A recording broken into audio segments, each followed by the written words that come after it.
Hello! Time for another episode of Adventures in Painting. And this is episode 6. It's still called Leaving at Sunrise. Oh, I can't even spell. That's sad. Leaving at Sunrise, apparently, is what it's called. I'm assuming I had too much cranberry vodka when I made that little whatever. It's fine, because at the end of the day we're gonna take that off and get started on our painting. Let me just take that off. That's kind of embarrassing. Okay, I'm gonna take all of this off and show you where I got to on my painting. There we are.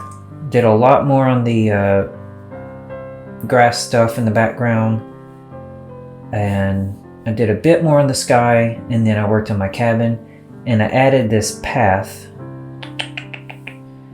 so our people that live in the cabin can actually walk around a lot easier.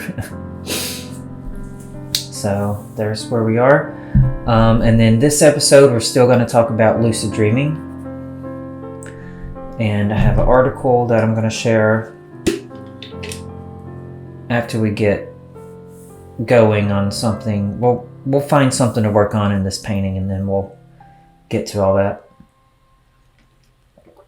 Okay, and I've got my source image pulled up on my phone here in just a second. And yeah, how was your week? Anything fun or exciting happen?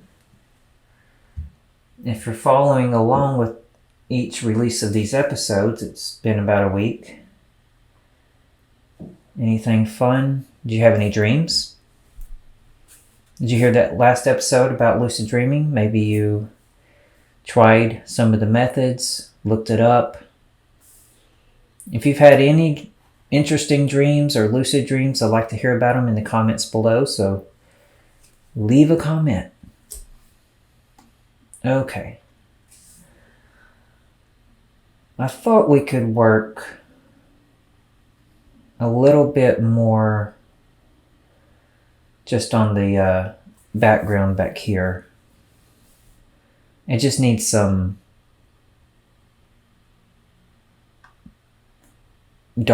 some darker tones to it. So I'll do that. And you might want to work on that. You can work on anything you want. You can work on the cabin, you can work on the sky. Let's leave the front of this for now until we can talk about it. But anything we've worked on so far, go ahead and just get to it, and I will work on this area back here. Now, if you watched episode, I believe it's episode 2 or 3, we talked about stippling. Stippling is a technique in painting or drawing that you use a whole bunch of small dots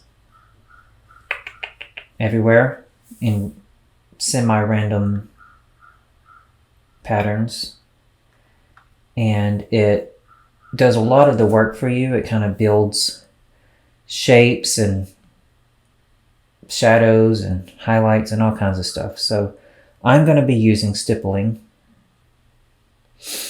Let me zoom in a little bit. I'm going to use stippling, and as you can see, I've already done a lot of it, but I haven't done the real dark stuff. So I'm going to go with the green I'm already using here, and then I'm just going to go real dark, not straight up black, but almost black. And then I want my brush to be pretty small, so I have it on, I have the brush size on 12. I might turn it up a little bit to, 14 sounded good. Okay. All right, 14, and then The opacity I'm going to put on 30. Let's see what that does. Yeah, that's pretty darker than what I've done so far, so that's what I'll use.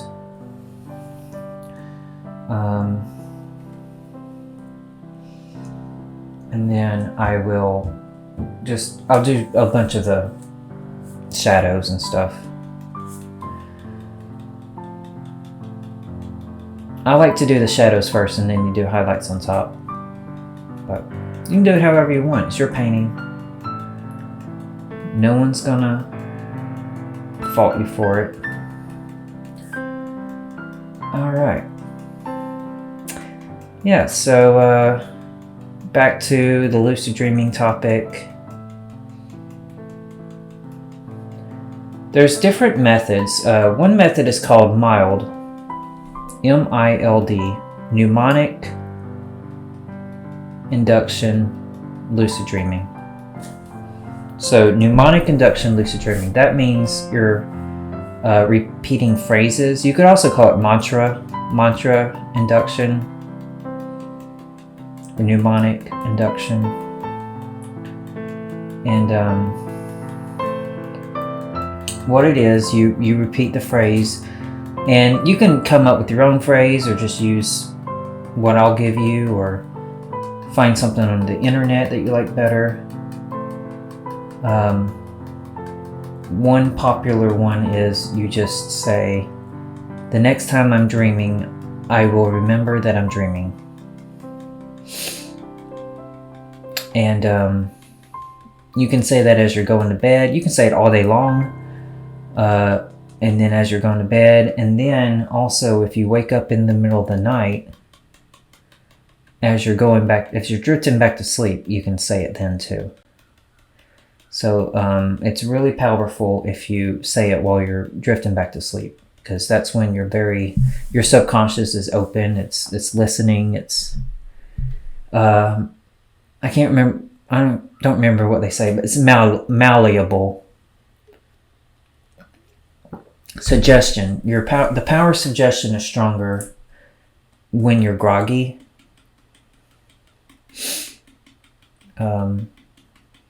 And so that's actually a good time to do a lot of things as far as subconscious work or self-improvement, anything like that.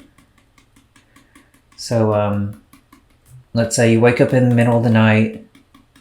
You know that you'll be able to easily go back to sleep. So then while you're laying there, you're just like, the next time I'm dreaming, I will remember that I'm dreaming. And you don't say it out loud. Say it in your head. Because if you say it out loud, you'll wake yourself up too much. And then you'll have a hard time going to sleep, and then it's like wasted. So you say it in your head, just in your mind. The next time I'm dreaming, I will remember that I'm dreaming. And what that does is you go to sleep, you have a dream. You've kind of programmed yourself to now be aware that you're dreaming. And it works. It does work. It's worked for me.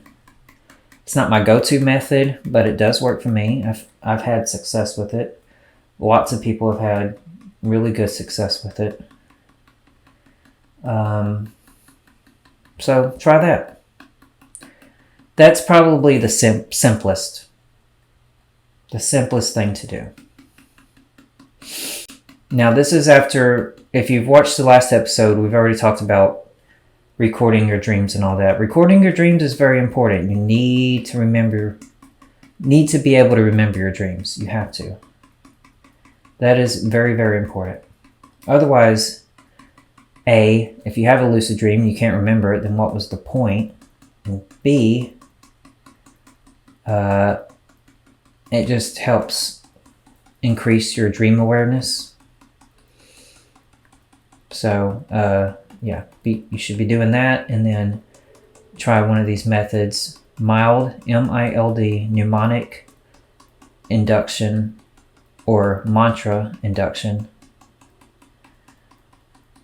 And then there's another method called wild, WILD. But that one is like one of the hardest ones. So I don't know why I said it. I don't know why I came up with that one as the next one. But basically that's wake-induced lucid dream. That means you're awake and you literally meditate yourself into a lucid dream. And if you've never heard of meditation, I don't know what's wrong with you, but you can look it up. A lot of people meditate for this very goal of having some kind of mystical experience, and one of those mystical experiences can be entering a lucid dream, and you just go from being awake to dreaming. There's no transition.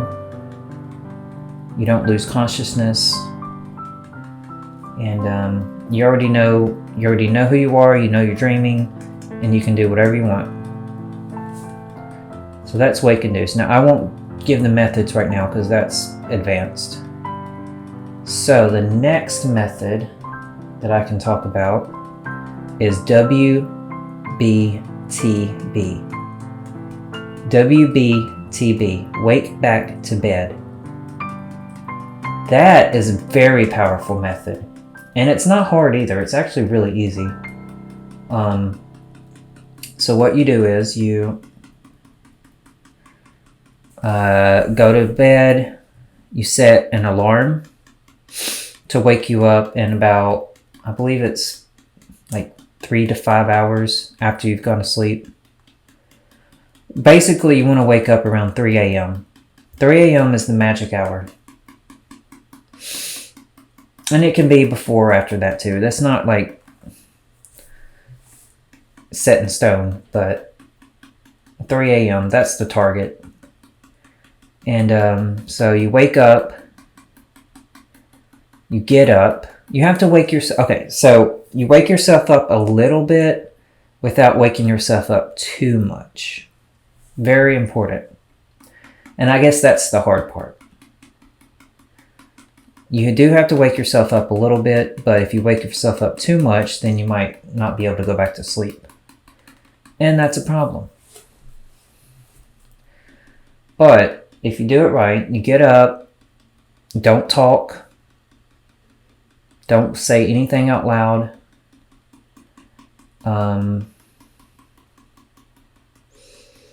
And you can, whatever, you can let your dog out to go use the bathroom. If you smoke cigarettes, you can smoke a cigarette, which actually has some benefit. Nicotine actually will give you a benefit for this. But I'm not condoning it. I'm just saying that's something you can do during that 10 minute, anywhere from 10 minutes to an hour, you should be up. 10 minutes to an hour. And you have to play around with that too, because everyone's going to be different. You're going to have to figure out your own personal, what you can handle and what works for you. And you can write in your dream journal.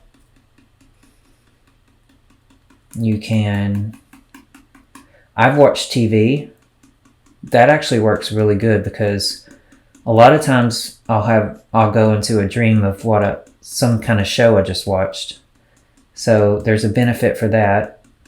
And then you still might even get lucid because your brain is just so activated that you go back into the dream and it's like in regular dreams, it's almost like your regular thinking brain is turned off. But when you do the wake back to bed or wild WILD, wake induced, which is going straight into a dream, meditating yourself into a dream, you retain all of your processes, all of your thinking. You don't forget who you are. So that's just one of the huge benefits of these two methods. But wait back to bed is what we're talking about right now. That's the easier one. And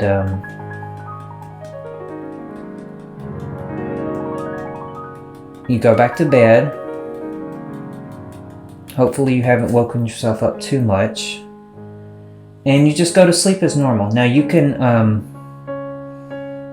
now would be a good time to implement the mild, M-I-L-D, a mantra. But you don't have to, because it's either way it's pretty powerful. But as you're going back to sleep, you could do the mantra, next time I'm dreaming, I will remember that I'm dreaming. Or you can just go back to sleep. And if you've done it right, then like I said, you're going to be really, you're dreaming, but all your processes are there. And it's going to be really, really easy to realize you're dreaming. And there you go. Then you know you're dreaming, you're having a lucid dream. You can do all kinds of stuff. So many things you can do. You can fly, which I fly either way. I actually fly more when I'm not lucid, but that's a different story. You can fly, you can teleport, you can do, go around, talk to dream characters, do some soul searching. You can fly to another planet. You can do whatever you want when you're lucid dreaming.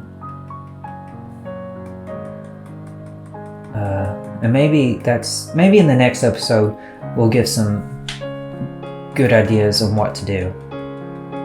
But right now, this episode, we're just going to keep learning about how to do it. And I hope someone tries it and is able to do it, because I'd love to hear about it. Alright, I don't know if I mentioned cranberry vodka. I actually put a splash of lime in it because I looked that up on the internet, and it's really good. It's like a limeade. And sparkling water. Yeah, so let's see, are there any other methods that I recommend? There's lots of other methods, but the ones that I've used, I think, are the ones I've mentioned already. There's DILD, which is just basically dream-induced lucid dreaming. Basically, you just remember,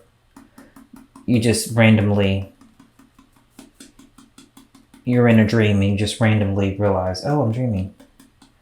Which is actually, I kind of passed that one off. Actually, that's the one that works for me the most. I've had most of my lucid dreams through DILD, dream-induced lucid dreaming. And there's a whole thing you can do to make that happen.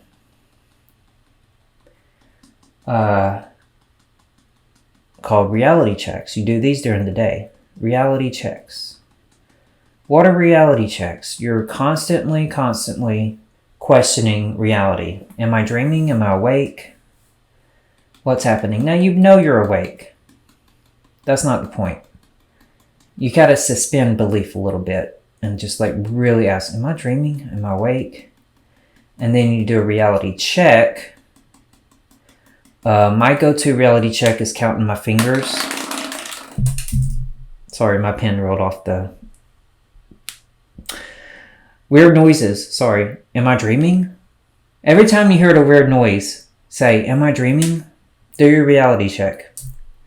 1, 2, 3, 4, 5. I have 5 fingers. Yay! If I was dreaming, I would probably have 6 fingers. Or 7. Or one would be like short, like they would all be messed up. And then I know I'm dreaming. During the day, they look normal, hopefully. Is that normal? I don't know. They look normal to me. And then during a dream,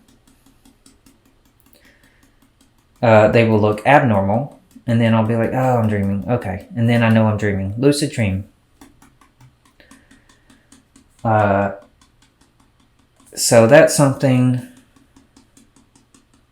you definitely should implement into your practices if you want to try this. You don't have to do lucid dreaming. I don't care. You can do regular dreaming. I would be impressed if someone who didn't even care about regular dreams got into that. So, yeah. I think I'm going to show you this article I found. This is on a website that I have written articles myself for. And I just realized the website changed names. It used to be called sovereignabilities.com. Now it's called Reality Unmasked. I like that name. That's really cool. Reality Unmasked. And lucid dreaming, you're in a reality. You're in another reality. In your head. Or is it in your head? No one knows. Alright, there's lots of instruction manuals on how to have lucid dreamings. Lucid dreamings. Lucid dreams. So, here's what's worked for this person. First, you ask yourself, am I dreaming? Yep. Then you check it by pinching... Oh, that's another one. Pinch your nose. If you can't breathe... close your mouth and pinch your nose, sorry. That don't work. There, I can't breathe. I'm not dreaming. But if I could breathe... while closing my mouth and pinching my nose, I'm dreaming. That actually works for me too. So I do that one, and I do the counting my fingers. If you can't breathe, that means you're in waking reality. If you can breathe, that means you're in a dream. Yay! Pinching your dream nose will obstruct your breathing. Don't assume that you know if you're dreaming until you've tested it. Very true. It's easy to come to a wrong conclusion when you dream. That is very true. I have had, and actually the other day I had a dream. And I was questioning it. I was feeding my bunnies, and then I came to the bathroom. And I was like, no, it's not a dream. No, it's not a dream. And then I woke up, and I was like, that was a dream! Oh my god! I could have been lucid. That happens a lot. So, they're right. Never ever assume that you know if you're dreaming until you have tested it. That's true. Let me test it now. 1, 2, 3, 4, 5. I'm good. If it's not a dream, you say to yourself, okay, it's not a dream, but if it was, I would do this and this. Okay. Decide on a lucid dream experiment and shortly imagine doing it. If it is a dream, then do what you decided on. Okay, that is all, but it's easy. It's easy, but you need to practice at least 5 days of the week and at least 2 times a day. All right. So let's decide now. If I was dreaming, I would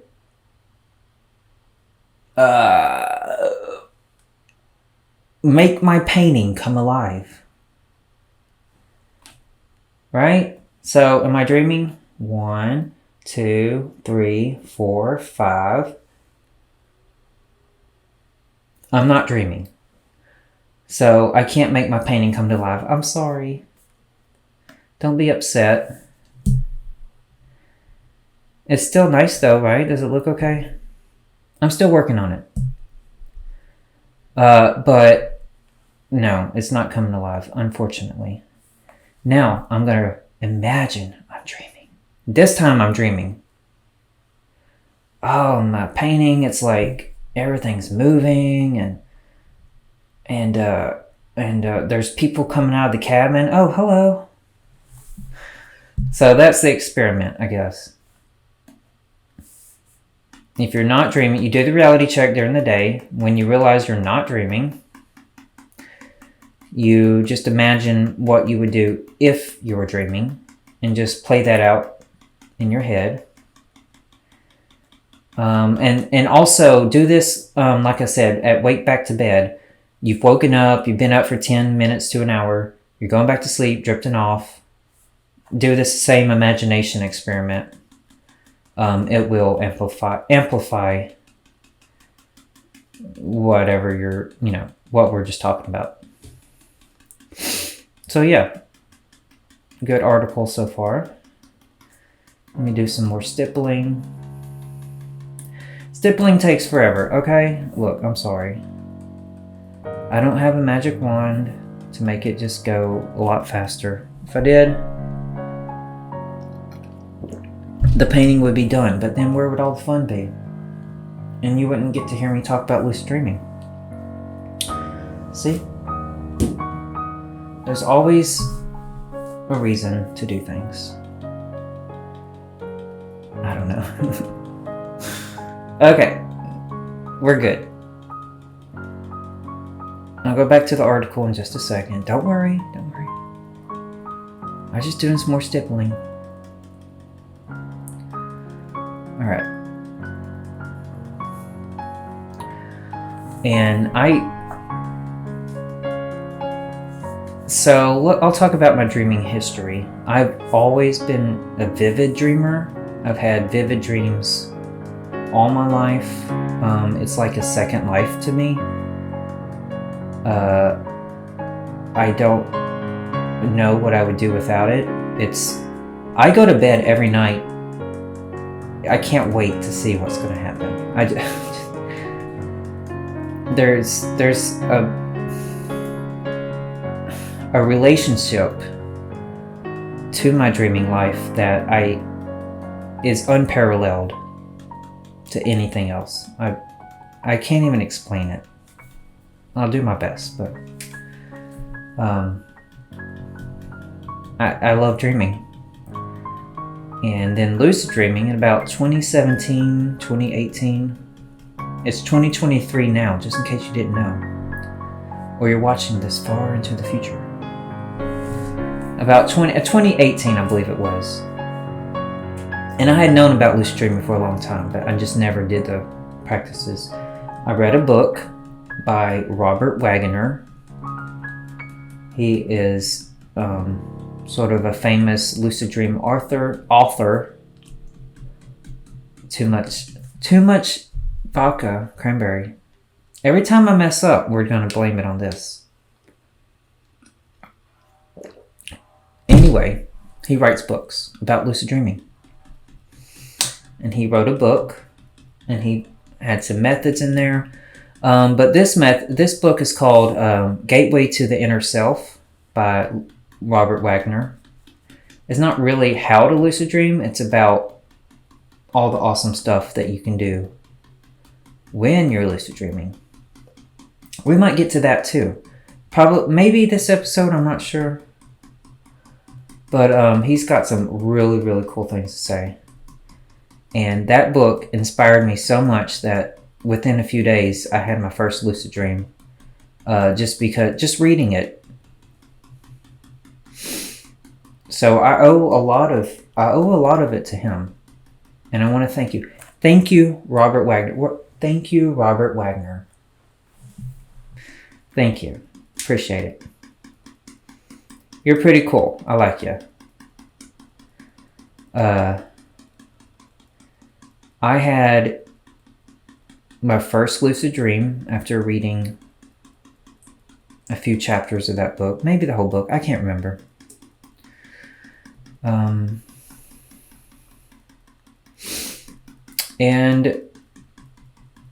the rest is history, as they say. Let me save this real quick. Oh, I can't save it while I'm recording. I'm going to pause and then save. 1 second. I would hate to lose all my work. Alright, I'm back. One thing I wanted to mention is all the changes I've made to this painting. If you look at the source image, I'm not doing the exact one-for-one copy. Not that I could anyway, because I'm not that good. I mean, come on. But, the cabin, it's different. The main cabin, at least. This other cabin, I just deleted completely, because I don't want it. I want them to be by themselves. They're out there in nature. They have the whole hilly countryside to themselves. But who needs that other cabin? Come on. All right, so I've also made, see, okay. Don't make fun of me. But while I was doing all this, as you can see, this is just the hill wrapping around the entire thing. Now in my painting, I changed it. The hill ends, and then those are mountains in the background. Oh well. Again, it's a painting. I can do what I want. And you can do what you want. That's the magic of painting. And I would love to see what you do. So please, show me. I'd like to see it. It probably will look better than mine, and that's okay. I'm sure that almost anyone is a better painter than me. But I still have fun, and I hope you're having fun. I'm having fun. Hopefully you are too.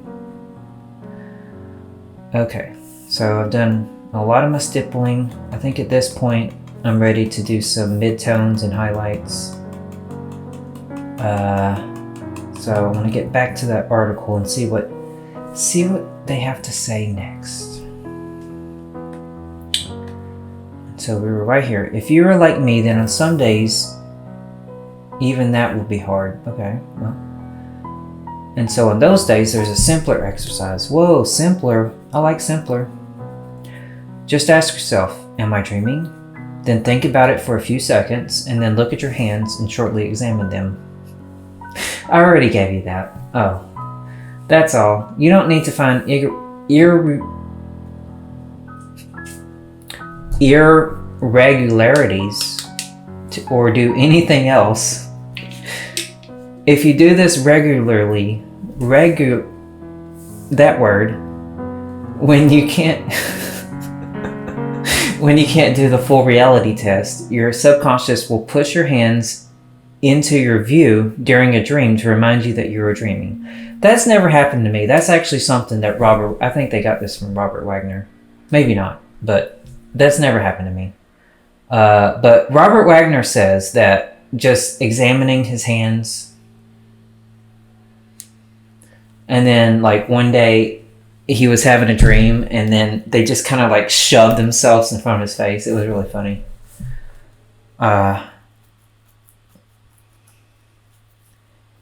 Basically, you're training yourself that if you see your hands in your dream, you'll remember that you're dreaming. It will trigger a recognition in your dream that you may be dreaming. Yeah. When this happens, ooh, they're missing an S there. You do the nose pinch test and you're ready to go. It takes about 15 seconds. It sounds like it won't work, but it will. All right. How to make the dream more realistic and vivid. Ooh, that's nice. Let's see. Sometimes, even though you realize you're in a lucid dream, it's just too hazy and not vivid at all and starts to fall apart. Yeah, that can happen. I've had a dream one time. I was dreaming, lucid dreaming, and it's like I almost came to the end of the rope, and it just started to turn into a foggy haze, and then like a dark black foggy haze. And I hadn't woken up yet because I could still hear things around me related to the dream I was having. It was like in between space. And if I had done this, maybe if I had done this method they're about to tell me, I would have continued with the dream, but instead I woke up. All right, one thing you can do is quickly look at your hands and rub them together. Rub them. Yeah, this is another method I use. Rubbing your hands. Very, very good method. Rubbing them together will make your dream come into focus. That's awesome. It also prolongs it when it's starting to fall apart, like I was saying earlier. Another technique that can bring your dream into focus is breathing. If the dream is not realistic enough, you breathe in deeply. Usually it helps. Okay. So I guess if it's not in focus, you go, and it helps. Now you're breathing in the dream. It's not really, like, you don't even have an actual physical body, but you can do all these things. The next technique you need to do is kind of dream journaling. The way it was introduced to me is that each morning you have to write down your dreams in great detail. Yep, I already told you about that. Supposedly, I need to do this in order to develop a better dream memory. Yep. However, for multiple reasons, that was too difficult and time-consuming for me. So I came up with a shortened version that works well. First, all you need to do is have a journal with a pen at your bedside, all right? You should be able to reach it while still being in bed. By putting it there, you are already conditioning your subconscious to remember your dreams better. It is powerful. That's true. I talked about that in the last episode. A lot of it is like going through the motions, putting action behind your intentions. Intentions are extremely powerful. I'm not gonna say they aren't. Then putting actions behind your intentions, even if you don't always follow through, even if it's not the best, even if you could improve those actions down the road, the fact that you're putting actions behind the intentions is extremely powerful to conditioning your subconscious, like they're saying. That's very true. I agree with that. I agree with everything they've said. This is a really good article. The next thing you need to do is when you wake up is to try not to move for 30 seconds after waking up. And during this time, try to remember what you dreamed. Yes, I agree with that too. You want to avoid moving immediately after waking up because this movement will cause you to lose dream memories.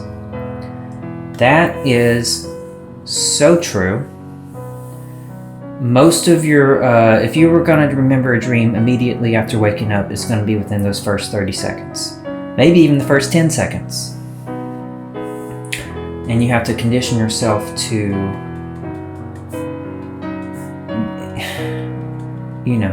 be ready for that, to do that. You don't want to speak. Speaking kills. Speaking kills the imagination. I don't know why. But not the imagination, but you know what I mean. The internal processes and memory and all that stuff. Speaking kills it. Don't know why, but it does. So that's my wisdom of nugget. My nugget of wisdom. Maybe I should just put that back down. There you go. Speaking kills. Don't speak. Wake up. Don't even open your eyes. Just wake up. Try to remember something. Something. It doesn't matter. A color, a word, a feeling, anything. A shape, an action, anything. Whatever you can remember. And you immediately grab your journal and write that down. In my version, we'll have to go see if they're saying what I'm saying. But in my version, you just write that down real quick. That opens a thread. Now, what you'll do is you'll open it. That's opening a thread. And then what you want to do is try to pull in the thread. So let's say I wake up and I remember there was a red balloon.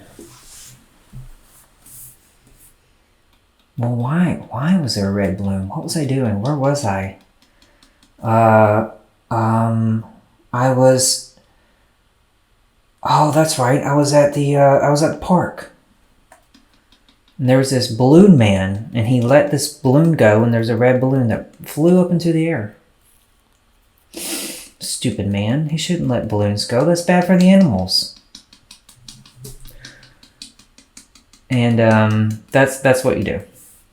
Let's see what they say. Oops, wrong one.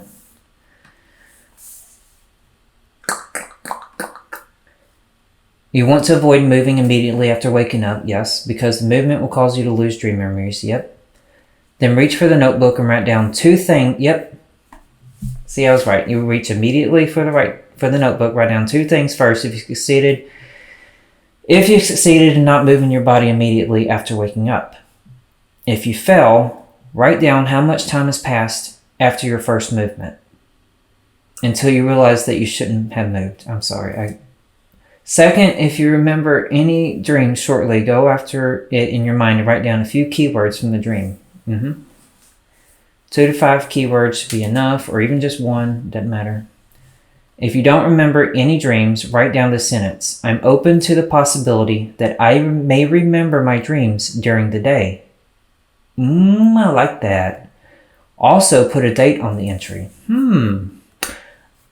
I'm open to the possibility that I may remember my dreams during the day.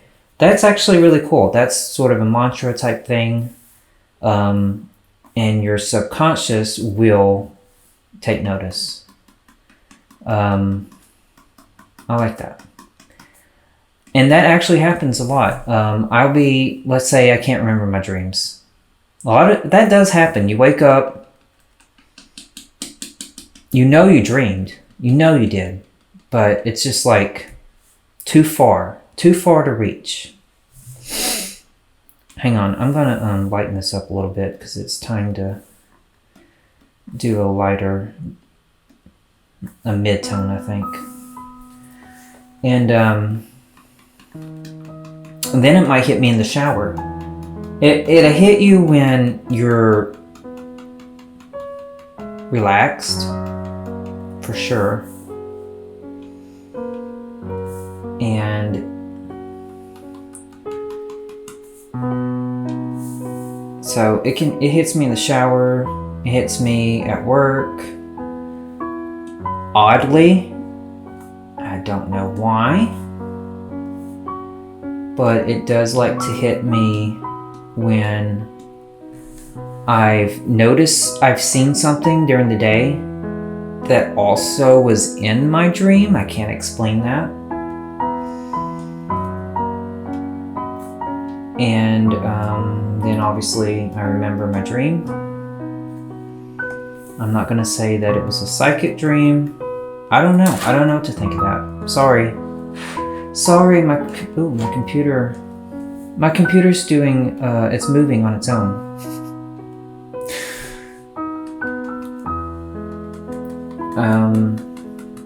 It's weird. I don't have a direct,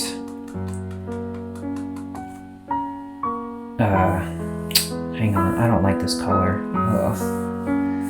I wanted a yellow green, but it's weird looking. I'm gonna go back. Just make it a little yellow. Okay, sorry. I don't have a great example right now, just off the top of my head, but there's been so many times when just during the day, like especially at work, I'll see something and be like, that was in my dream. That's what? How's that even possible? But it made me remember my dream, so it worked. Thank you, universe. So yeah, there's that.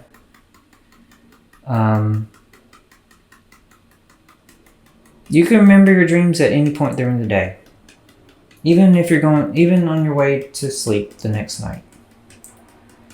It's never too late. There's a plane going overhead. I don't know if y'all can hear that or not. It's never too late. During meditation would be a good time. Honestly, it's just like when you least suspect it. Sometimes, and this is with a lot of things in life, sometimes when you try too hard,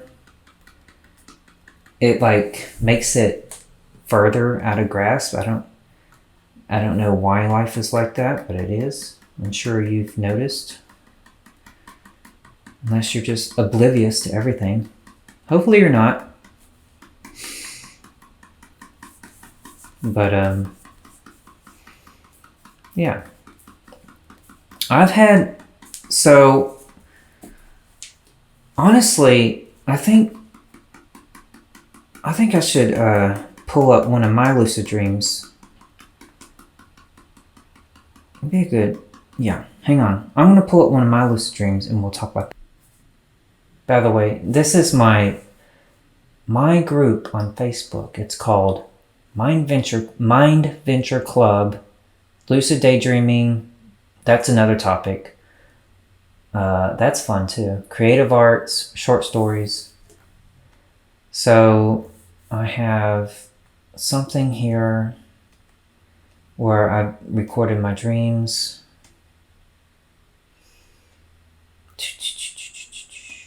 Yeah. There's all kinds of stuff here. Check it out. Mind Venture Club on YouTube. It's somewhere. Here it is.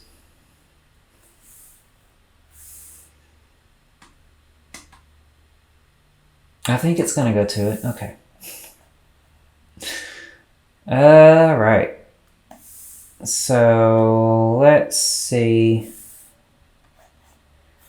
Nope, that was a mistake. Am I dreaming? Every time I make a mistake, I just say, "Am I dreaming?"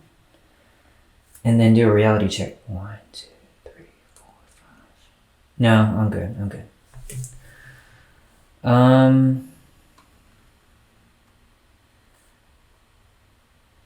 Here, claims to be my first lucid dream. So supposedly this is my first lucid dream. That's pretty cool.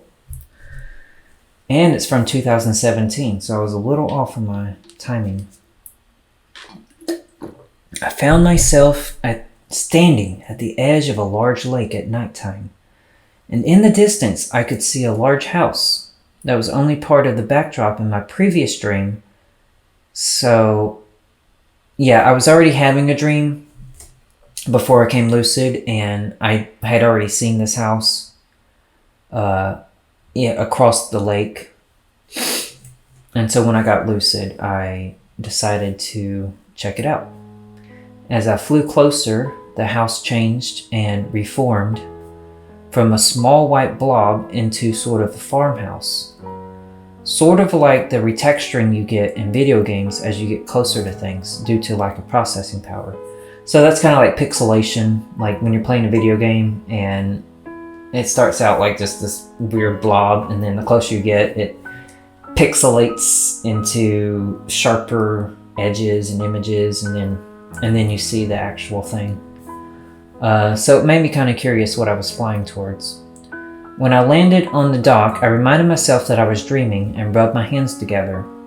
I set my intention that when I enter this farmhouse, which was still a ways away, I will meet my spirit guide. So I was flying over the lake. And back then I really wanted to meet a spirit guide.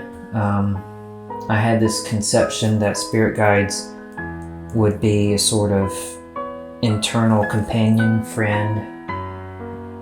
I was probably feeling lonely. And anyway, I wanted a spirit guide. Plus I wanted some guidance back then. So as I walked toward the house, I can see the figure of someone entering the house in front of me. But I didn't want to rush things, so I figured I'd find out who it was when I got there. Then 2 people leave the house. Now this is like this is like not even a farmhouse, but like an estate. 2 people leave the house, a young boy and a woman, who I assume was his mother. The boy runs around to the back of the house and the woman ran after him. I decide not to follow them, but to enter the house to find my spirit guide as intended. Before I do, something catches my eye by the door. There's a chalkboard menu sign that had writing on it, and I knew that it was meant for me. It was writing out a recipe for something. I can't remember the words, but I do remember it said, "I must reduce my sins."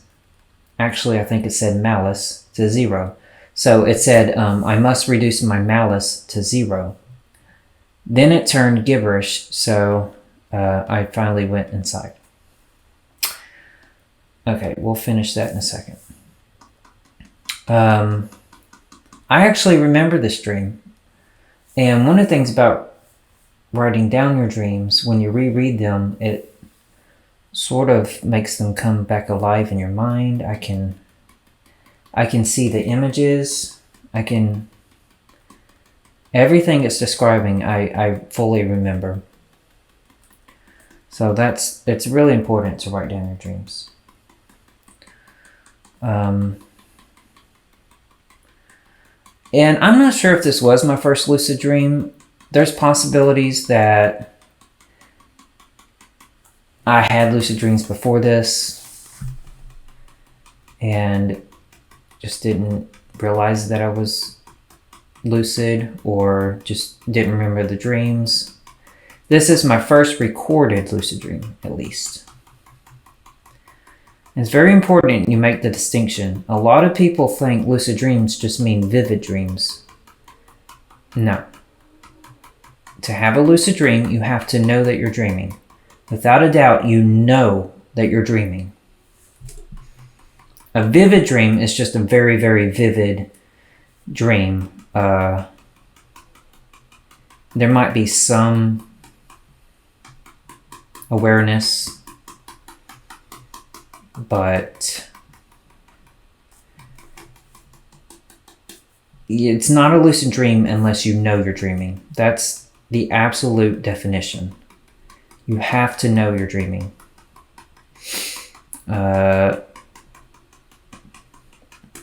Otherwise, it's just a dream. So, the more you know. All right, I'll get back to it. I was just gonna do a little bit more of this. Hang on. I'm almost done. Okay. All right, so I went inside the house. Inside was pretty much a restaurant/bar where two women were attending. They were tending the bar, wiping it down. I remember that. I asked them who they were, and they seemed offended. So I introduced myself. I said, I'm looking for my spirit guide. Then things get a little fuzzy, but eventually I'm sent after the kid that ran out the door earlier, who ran around the back of the house. So they told me, go find him. Okay. It's daytime now. Now earlier it was nighttime, dark. Now it's daytime. When I go around back, there's a sort of an open air workshop on the right and another opening in the house on my left. So as I remember, which I do, I go around to the side of the house and there was this almost like a shed, you know, like poles and then the roof, and underneath there was a workshop. That was on the right side, and then on the left, it was like you could go back into the house, but it was just this big rectangle opening, not even doors or nothing, just a big rectangular opening. So first I check out the workshop where a woman is sitting, but I don't recall a conversation with her. I did have a conversation with her, I just don't recall what we said. What I do remember is trying to read a plaque that was laying on a stool. So there was a stool by the workbench, and then it had a metal plaque on top. And I lose focus a few times trying to read that. That's one thing about dreaming. It's hard to read. Very, very hard to read. So then I rubbed my hands together because I heard about that in Robert Wagner's book. And I also tried spinning around, but found that I couldn't. Now spinning around supposedly can also stabilize the dream. It's also a method for teleporting, but that's different. I couldn't spin around. I could turn my head a little bit, but that was it. I refocused on the plaque that was on the stool and was able to hyper-focus on certain spots in order to read it. Otherwise, it would have become very fuzzy. It was a good skill to practice, but ultimately I don't remember what it said, and it didn't seem significant anyway. So I raised up and decided to turn back to the house, where there was just a large opening and people sitting down to eat a meal. So in that rectangular opening that was just plastered on the side of the house, inside was this long banquet table with all these people sitting down to eat.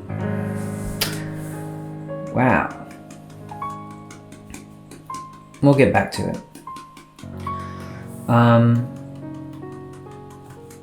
And then after we finish the stream, I'll give you your homework and sign off for this episode. One thing I forgot to mention, I did on my hill back here, I took this color that I used for the path, I just kind of plastered it around because if you look at the source image, there's some browns and stuff in the grass.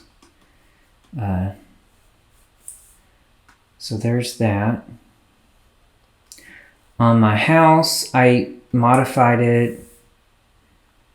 So I think I'm going to put some shutters here. So shutters. And put a little door knocker on my door. I don't know. I thought it was cute. It ain't done. Don't judge me yet. It ain't done. But,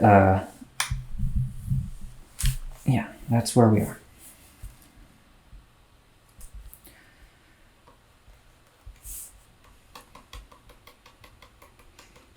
Again, I would love to hear about your dreams. I find dreams fascinating. I know everyone doesn't, but I do. And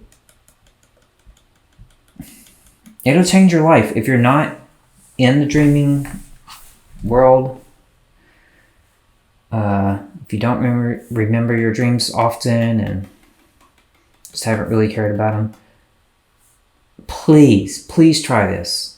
Please, even just writing down your dreams, try it. It's life-changing, I promise you. There's nothing comparable. Yeah, it's... And your dreams want to help you. They want to help you heal. They want to help you recover. There's a whole creepy factor to dreams that I'm not getting into right now. Which I am still trying to figure out why my subconscious wants to creep me out. And it does a lot. I don't know. It's weird, but I wouldn't give it up for the world. I wouldn't change it for the world. Okay, so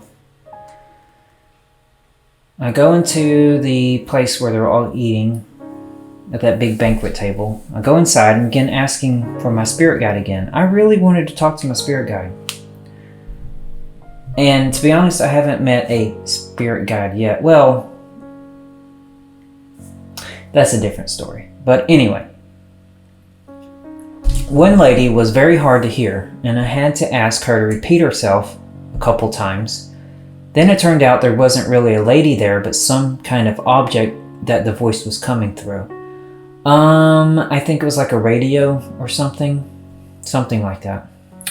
I got fed up and turned towards the group of people about to eat at a large table, the banquet table, and say, "Is anyone here my spirit guide?" I was really getting upset. One lady raised her hand and I walked towards her. Turns out she still wasn't my spirit guide, but she was housing a spirit. Oh, she was possessed by a spirit. That's so funny. Who then separated, so this spirit came out of her and claimed that she was in fact the spirit guide. At first she had a hard time separating from the lady and argued that the lady that was housing her needs to point a certain way because there wasn't enough room at the table. That was funny. So the lady sitting at the table that had the ghost in her, the ghost couldn't get out. So she's like, "You need to turn around because there's not enough room." So finally she pops out of the woman and floats over to the corner. She was wearing a blue suit type dress and told me her name, but I don't recall it. This part's a little fuzzy. I don't remember this 100%, but Good thing I have it written down. Remembering that I had heard that if you ask a dream character 3 times who they are not allowed to lie to you the 3rd time. This is something I read online. It doesn't matter if it's true. The point is I believed it. And so it works. So I asked her who she is. She said, I'm you. So I asked again, same answer, I'm you. I ended up asking 4 times and she still answered that she is me. Okay, well, we're in a dream, so she wasn't lying. In my dream, I completely interpreted that as saying she was my spirit guide, but now I realize she was just another dream character, or maybe an actual embodiment of myself. So it makes me kind of wonder how lucid I was at this moment now. And that's another thing about lucid dreaming. You can like phase in and out of like awareness, and it's more of a spectrum of awareness. Everything's a spectrum if you haven't noticed. Okay, where am I at? This is what happens when I go off on a tangent or whatever. So it makes me kind of wonder how lucid I am at the moment. Anyway, she says she will help me, and she floats over to a door. There's a door on the wall. She opens it and tells me to go down to the basement. Don't go in the basement, trust me. I was smart enough to know that this was going to be kind of creepy, but I agreed because I had come all this way, and also because in real life, I've been doing nonstop self-improvement. So at this point, I had been doing a lot of self-improvement. There's a website called actualize.org, and he's constantly talking about self-improvement, and there's a forum there that I was heavily involved with because I was depressed. I was really depressed, and I thought that self-improvement would sort of shake me out of that depression, and I was right. She did not follow me down to the basement, but I bravely went down, which is uncommon for my dream self because my dream self is usually a scaredy cat and avoids scary things when possible. That's true. I think I had regained some lucidness at this point and was anxiously awaiting what was going to happen to me in the basement. Little did I know. When I get down there, it's dark and I lay down on a couch and suddenly am overwhelmed with voices and the feeling of being pulled in every direction. So I lay down there's a couch down in the basement, I laid down on it, and it was almost like I was being torn apart by hundreds of spirits who were talking and just like ripping at my body. In a way, it was a feeling that people describe when they separate from the body during astral travel. Vibrational feelings. I get the sense that I am facing myself in some way. I remained brave throughout and just let the experience wash over me. So I didn't give in to the fear. I didn't try to run away. I just let it happen, which is something that I recommend highly when you're dealing with sort of stuff. Anytime something creepy happens, it's better to just let it wash over you, and or you'll never get to the next point, which might be very important. After this, now I didn't write this, but I still remember this dream. After this, I got off the couch and there was a whole dream sequence where these hillbilly people were coming out of the woods and hunting me. And I had to escape out of the basement, through the woods and all this stuff. Losing lucidity gradually as I speak, or as it happened, I mean. So I don't remember like large details of that, but that's what happened after the basement sofa incident. Okay, that was supposedly my first lucid dream. Yay! And I've had many since then. And I would, like I said, I would not trade it for the world. So, well,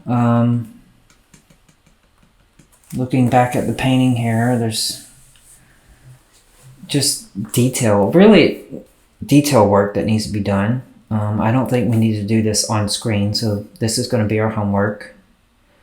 Just keep working on the cabin, keep working on this hill in the background, the mountains in the background, if you made them mountains, if you made it part of the hill, which is what it's supposed to be. Work on that too. Work on your sky if you want. I'm pretty happy with the sky. At some point, I get scared to touch the sky because it's like looking so good. And I know I'm apt to screw it up. So I think I'm going to leave the sky alone. I think it's just perfect. You can work on your cabin. And then again, we're going to leave this foreground here for the next episode. All right, so, and we'll decide, now there's grass, of course, but we'll decide what all to do with that. So do whatever you want with the cabin, the hill, the distance, and then the sky. And then also, you want to work on lucid dreaming or just dreaming in general? Do it. And then let me know in the comments how it goes. I'd love to know how it goes. Yeah. So, this has been another episode of Adventures in Painting. It's episode 6, Crossing the Stream. No, that's a lie. It's not Crossing the Stream. That was the last painting we did. This is Leaving at Sunrise because look at it. We're going to leave the cabin at sunrise and going on our adventure. What adventure would you have? I'd love to hear about that too. Write down in the comments below. If you were going to leave here at sunrise, where would you go? Would you go that way to the hills? Would you go this way to the part we can't see? Where would you go? What adventure would you have? Let's stretch our imagination a little bit. Tell me in the comments. All right. So yeah, this has been Adventures in Painting, and I'm your host, Justin. Until next time, have a good week. Bye.